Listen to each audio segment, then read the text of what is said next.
I want to talk to you guys now about New World. New World released its expansion, Rise of the Angry Earth, on the same day, October the 3rd, and it delivered it on time, which is good. But as with it, there are some bugs. But beyond the bugs, you have massive queue times.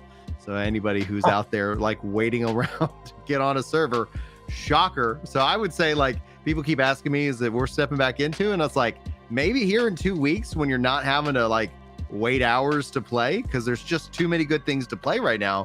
But overall, I'm enjoying it. I know Chris 24/7. Could you just play? Are we just back to an Endwalker? Are we just back to December Thankfully Endwalker not launch? that bad. Thankfully, like I just played it. Yeah, I just played in the morning. Like I just booted up the game and then Oh, yeah. went and made my coffee and breakfast, and then played in the morning. queue times for the game And right now I never had a queue for the US, for like us, Central and West, East, tend to actually start around like 10 or 11 a.m. But it's not horrible. Like, you can just kind of put yourself in queue and you can play and go from What's there. the bigger riot? Here's two suggestions. Let's just imagine that server space is limited and that the number of players that want to play doesn't fit. So we're in that world. That's every MMO launch ever. What's the better way to handle it? Queue times, first come, first serve, but once somebody's online, as long as they don't AFK out, they can play as many hours as they want, but it's first come, first serve. So the answer is to be first. Or, stay with me, cap the number of hours that somebody can play in a 24-hour period, and then kick them to make room for other people until load decreases. I would think the better thing to do is, and maybe I misheard you on the first option, it would be to give the ability to guest on like just a holdover server, so that while you're in queue for your world, you're not just waiting around watching a number slowly decrease. That's what Cloud will offer, but my premise was server space is limited and the number of people outnumbers the available servers, which is every MMO launch currently. The day we have Cloud, the day we have like, hey, as long as you're willing to play solo Final Fantasy 14 story in Dawntrail, there's only a wait to get onto the multiplayer servers. If you're willing to spin up into a private Cloud instance, you can just log on right now. Like, the moment Cloud has some sort of ability to start phasing us into like a lesser version of the game, but you can start playing right now, that's better. Yeah. But I'm just telling you, like, as somebody that is willing to get on early and play long, I benefited greatly during Endwalker. Yeah. And there were people who said they just wanted to be able to play a couple hours and they were frustrated they couldn't. And I played 105 hours in the first week. There's only 168 hours in a week. So, like, I'm just telling you that the queue system benefits gamers like me who will use an alarm clock and will just get up before the queues start and then just don't get off. Benefit the also work from home benefit crowd. people like me. Like, I just won't log off. Right. Yeah, the work They from also home crowd benefit as well. people like so I me. can just queue. Yeah, They go also ahead, Joey. benefit people like me that play on NA servers and live in England, so it's going to be early for you anyway, even though it's afternoon for me. Yeah, that's a really good point. Yeah, for sure. It's one of the things that, I'm just saying, especially I've been with some of the benefiting changes. this whole time, and I see all these people in pain, and I'm like, maybe they should kick people like me off. Like, maybe I shouldn't be allowed to have 185 hours. We could set it a big number. Well, Maybe and it only 80 have to be hours is temporary. like, maybe Right. at 80 hours in a week, they should have said, Chris, Hey, you got to come get back. your spot up. Like there are people who haven't gotten Yeah, to but play then at we're all going- yet. Then we're almost going back to 1.0, where it didn't kick you off, but it might well have, because you had the XP cap from playing too long. Oh yeah, you just so you have just incentive to play. I'm only suggesting it because there are people that would benefit, and I I benefit from the current system. Yeah. So leaving it the same is great. Yeah. Like, I just get up early. Like, it's fine. I don't know. Cat says only if it's free to play. Would that feel like it's like, hey, you have a kind of a limit when the servers are under that much stress? I You saw kind of somebody in just, Pyro's community say that they stay logged into their character while they're at work. yeah, I've seen people do that.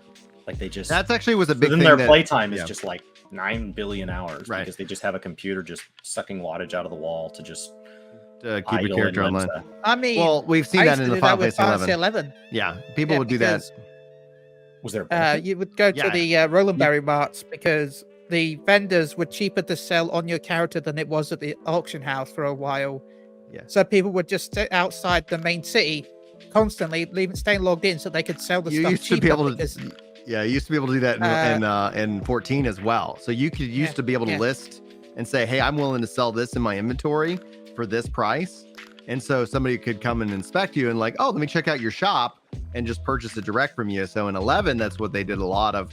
14 did that, but when 2.0 dropped, they got rid of the direct, purchase. Yes and no. Because having your servers be busier because you didn't design a better system is a terrible use of resources. Okay.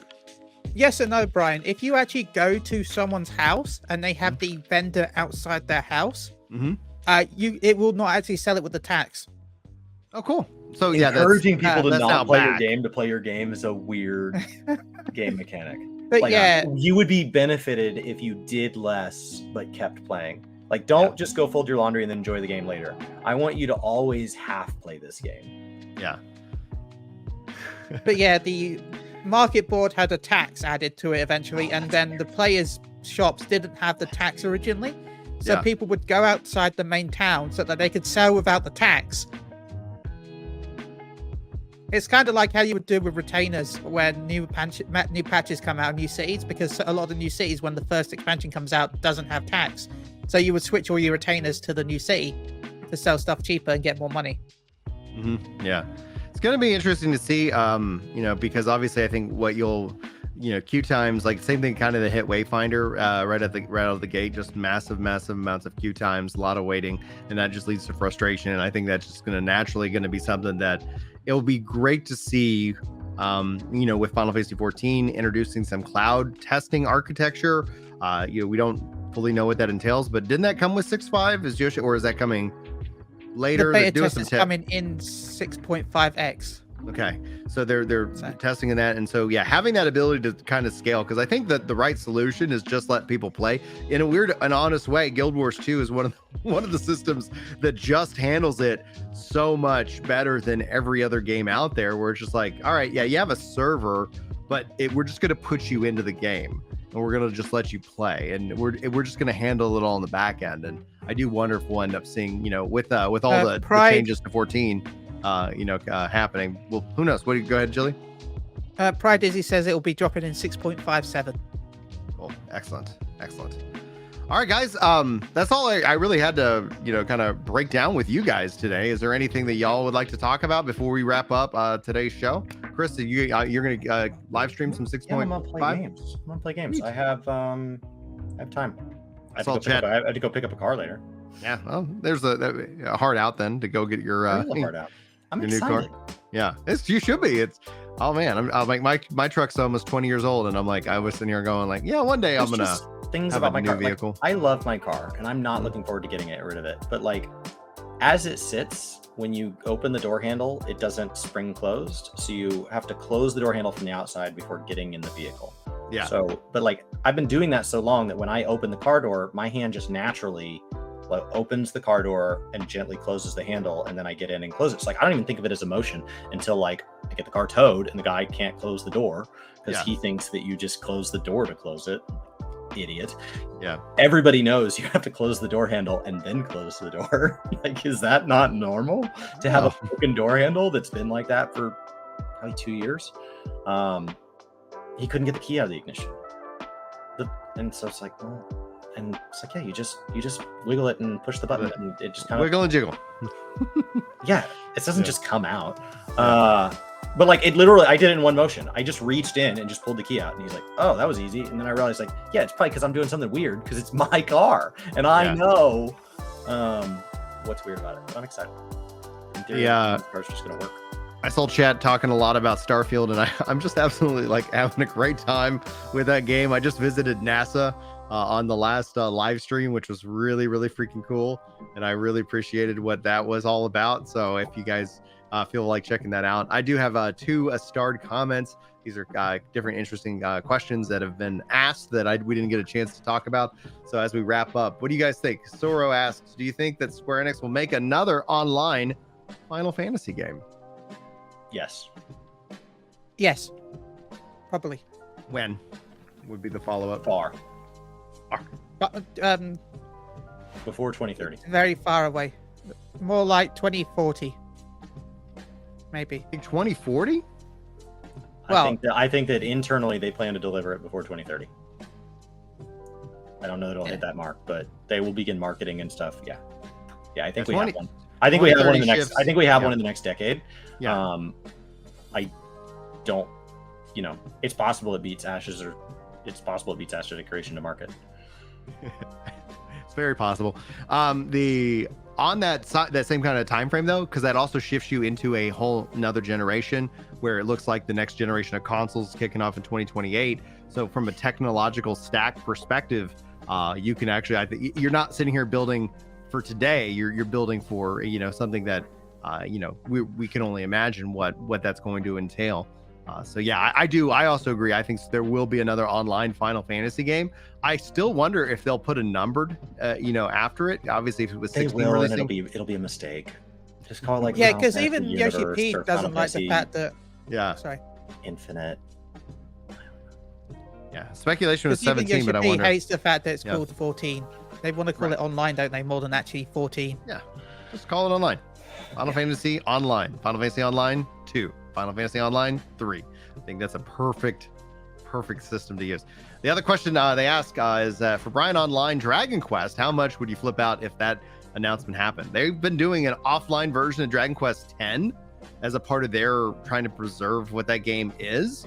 And it's unfortunate that Dragon Quest never came over to the US, but I know that Dragon Quest in the US isn't as popular a franchise as Final Fantasy. And that is always something that's going to bum me out. I'm planning on picking up the latest Dragon Quest release that just dropped here, the Die or something like that. I'm probably butchering the name, but that's just all going to be based off of when I start clearing off some of my backlog, because there's just too many games to play in that respect. But you guys have any thoughts? Would you like to see them either port Dragon Quest X offline or online over to the West, or would you rather see them make a Dragon Quest Online game as opposed to a numbered series? That could be a great source for another MMO. It could be. Yeah. What do you think, Jilly? I would rather it just be a separate game rather than a numbered game. But I'd be happy no matter what. It'd be nice to see Dragon Quest Online actually reach, Europe and America. Yeah. Oh man, dude, 100%. They're obviously still working on Dragon Quest 3 remake. They're also working on Dragon Quest 12. And we still don't have any news on that. I'm wondering if 2024 is going to be opening that up for many more options. So we will ultimately have to wait and see. And it sounds like the Switch 2 will be dropping sometime in 2024 as well. So I know that I'm sure I'm going to be both as excited and as angry with Nintendo as I usually am when it comes to them releasing new hardware, which I think is long overdue. Anyway, Chili, thank you so much for joining us here today. Where can people find you? What you got coming up? Okay, I am Chili, one half of Moogle Ground Radio. You can find me over on twitch.tv/Moogle Ground Radio. We do a podcast every 2 weeks. Though this month is going to be a bit awkward because we got a show tonight. But the next show would be around the same time as FanFest, so it's going to be technically, I guess we're going to have one this month, kind of, because it's going to be end of October, early November. Mm-hmm. I stream every day at 8 p.m. BST until about midnight. Currently Tuesday, Wednesday, Thursday, Friday. My co-host Paul, he is a wonderful person, and I love that he is amazing. He streams from Saturday, Sunday to Monday. He is currently doing his streaming at Raid, and he's doing Cyberpunk on stream actually as well. So yeah, that's where you can find me. Thank you for all the support. Thank you for having me on. It's been fun. It's great catching up with you, Chris and Brian. Chris, what do you got coming up? Where can people find you?